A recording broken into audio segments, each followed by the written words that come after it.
Ada sebuah keheningan yang hanya bisa ditemukan di rumah. Ia bukan sepi yang hampa, melainkan sebuah ketenangan yang terasa aman. Saat hanya suara detak jam yang terdengar dan udara terasa diam di sekitar, kita menyadari sesuatu yang langka. Untuk sesaat, dunia tidak menuntut apapun dari kita. Ini adalah sebuah refleksi tentang jiwa-jiwa yang menemukan kedamaian dalam ruang-ruang yang sunyi. Bukan karena kamu tidak suka teman-temanmu, bukan karena kamu seorang pemalas atau antisosial, tapi karena di balik pintu rumah yang tertutup, ada sebuah kedamaian yang tidak bisa ditukar dengan keramaian manapun di luar sana. Jika kamu pernah merasakan hal itu, maka pembahasan kali ini adalah untukmu. Ini bukan tentang lari dari dunia, tapi tentang menemukan jalan pulang ke satu-satunya tempat di mana kita diizinkan untuk menjadi diri kita seutuhnya.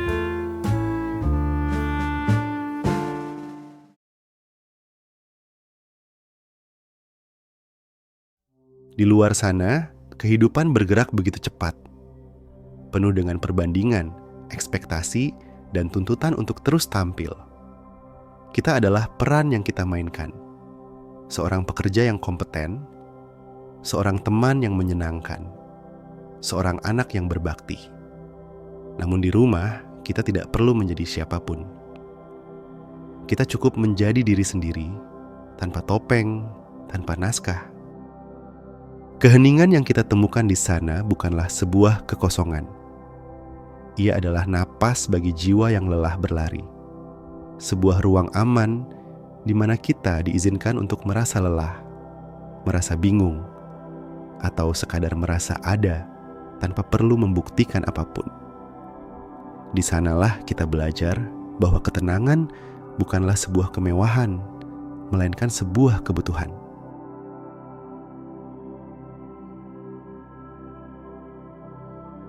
Bagi sebagian orang, rumah bukan sekadar bangunan, tetapi sebuah tempat untuk kembali ke keaslian diri. Mungkin sejak kecil dunia luar terasa terlalu keras dan bising. Sekolah yang menuntut, interaksi sosial yang menguras energi, dan lingkungan yang sulit memberi ruang untuk diam. Sebagai respons, jiwa-jiwa ini secara tidak sadar menciptakan sebuah dunia batin yang lebih lembut dan perlahan. Sebuah tempat di mana hati mereka bisa beristirahat. Saat dewasa, rumah menjadi simbol fisik dari perlindungan itu. Ia menjadi suaka, bukan pelarian. Sebuah tempat untuk menenangkan sistem saraf yang terus-menerus tegang oleh sorotan dan suara dunia luar. Disinilah mereka bisa melepaskan perisai mereka dan membiarkan diri mereka yang rapuh untuk dirawat.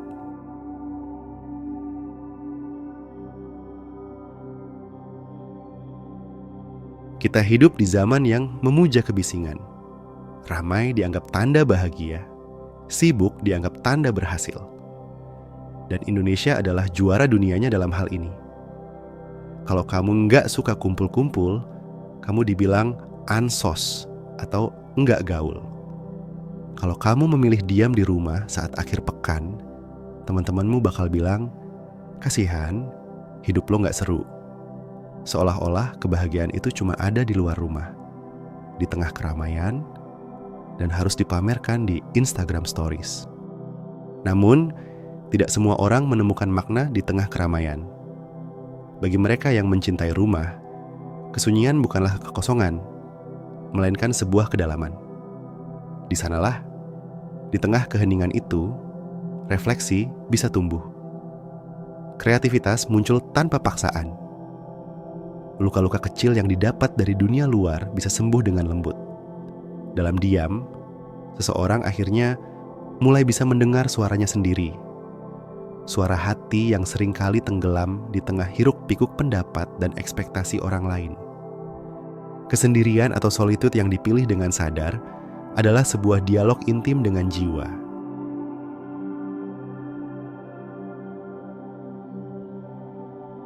Waktu yang dihabiskan sendirian di rumah memberi kita sebuah anugerah yang langka. Ruang untuk mengenali diri tanpa bayang-bayang ekspektasi orang lain. Kita berhenti mengejar validasi. Kita berhenti mencoba menampilkan versi terbaik dari diri yang tampaknya tidak pernah cukup. Dalam rutinitas-rutinitas kecil, aroma secangkir kopi di pagi hari, cara cahaya sore jatuh di dinding, atau langkah perlahan menuju meja kerja. Kita menemukan bentuk kebahagiaan yang sederhana namun begitu tulus. Rumah menjadi sebuah cermin. Setiap sudutnya memantulkan siapa kita sebenarnya, bukan siapa yang dunia ingin kita jadi. Di sanalah kita belajar bahwa kebahagiaan tidak harus diumumkan untuk menjadi nyata.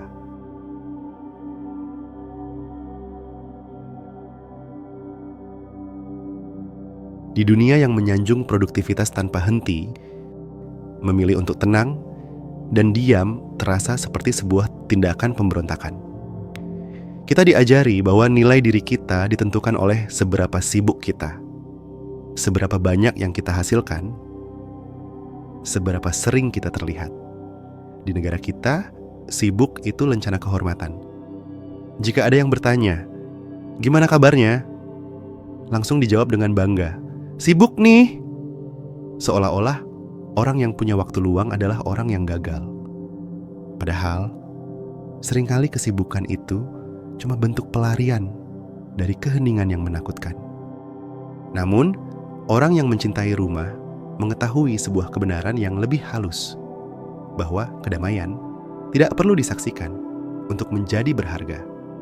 Dan pertumbuhan sejati seringkali terjadi dalam diam. Mereka tidak sedang lari dari dunia. Mereka sedang memulihkan diri mereka darinya. Di balik pintu yang tertutup, mereka melakukan sebuah revolusi senyap. Belajar perlahan untuk merasa cukup hanya dengan menjadi diri sendiri.